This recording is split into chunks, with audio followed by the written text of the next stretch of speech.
اب اس میں ایشو نمبر 2 ہے ڈاوری آرٹیکل کی حد تک، اس میں میں نے لکھ دیا کہ یہ میں نے ریسیو کر لیا ہے، اس لیے اس پہ ڈسکشن نہیں۔ ایشو نمبر جو 3 اور 4 ہے وہ ہے whether the plaintiff is entitled for recovery of gold ornament being 66.67 gram اور its ultimate market value, whether the plaintiff number 1 is entitled for recovery of gift ornaments اور اٹس الٹرنیٹ مارکیٹ ویلیو۔ اب اس میں بھی میرا موقف وہی سارا رہا۔ اب اس میں ایک اہم ڈیولپمنٹ آئی، اس پہ آنریبل کورٹ نے، میں نے وہ اسکرین شاٹ جو تھا جس میں انہوں نے کہہ دیا، اس نے کہا جی کہ گولڈ میرے پاس، کچھ گولڈ میرے پاس موجود ہے۔ وہ تو ہمارا بھی موقف یہ ہے جی کہ جو بینگلز تھی وہ میں نے پہنی تھی، وہ میرے پاس ہے، وہ مجھ سے نہیں لی گئیں۔ اب یا تو ہوتا، اگر میں جھوٹ بول رہی ہوتی تو میں تو اس کا کہتی کہ سارا ان کے پاس ہے، میں جو میرے پاس ہے اس کو ایڈمٹ کر رہی ہوں، اور اس میں اس کا بیٹا بھی کہہ رہا ہے۔ اب اہم بات، اب میں نے کہا جی اس میٹر کو ہم ایسا کرتے ہیں کہ قرآن کریم پہ ڈیسائیڈ کر لیتے ہیں کہ آپ حلف دے دیں کہ آپ کے علم میں، اس کا کہہ دیں جی کہ آپ کی پوزیشن میں نہیں ہے۔ جب میں نے حلف کا کہا پہلے تو 5 منٹ بابا جی بالکل چپ کر گئے، لیکن اس کے بعد انہوں نے حلف پہ آگے جو سوال کیا، سوال کا جواب دیا۔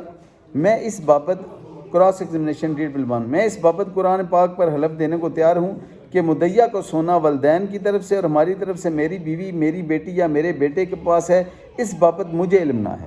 اب یہاں پہ اس کا علم نہ ہونا کہ کس کے پاس ہیں یہ بھی ثابت کرتا ہے، انہیں یہاں پہ کلیئر کٹ کہہ دینا چاہیے تھا جی کہ ہمارے پاس ہیں ہی نہیں۔ وہ کہتے ہیں جی مجھے نہیں پتا کہ وہ کس کے پاس ہیں۔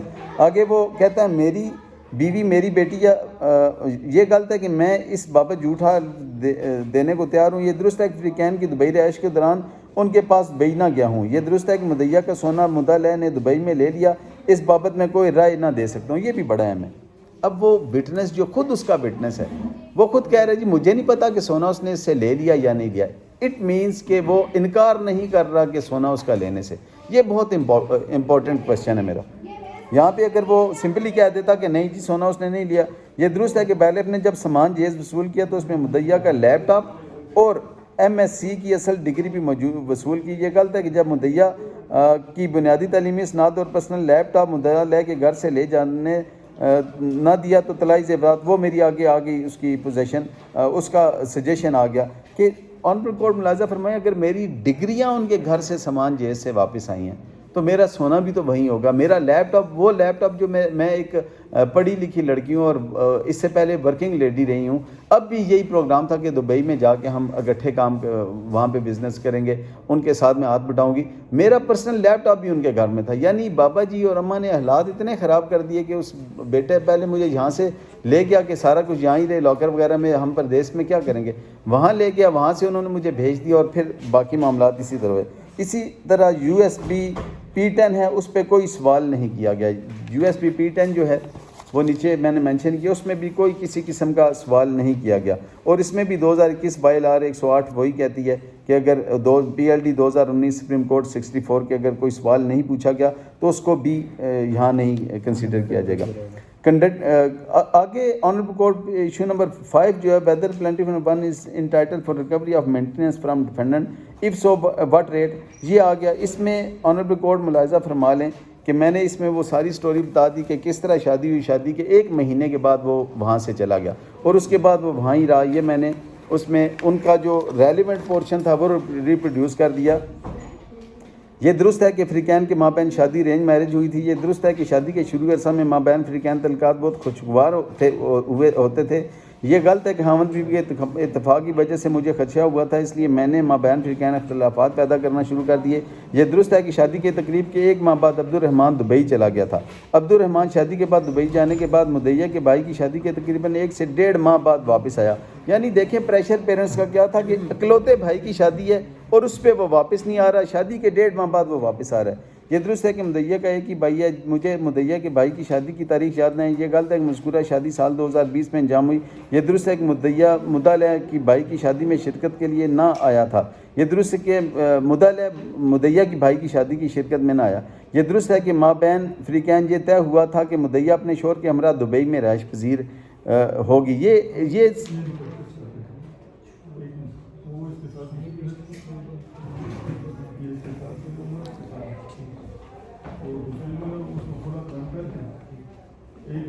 بچے اس کے والے ہوگی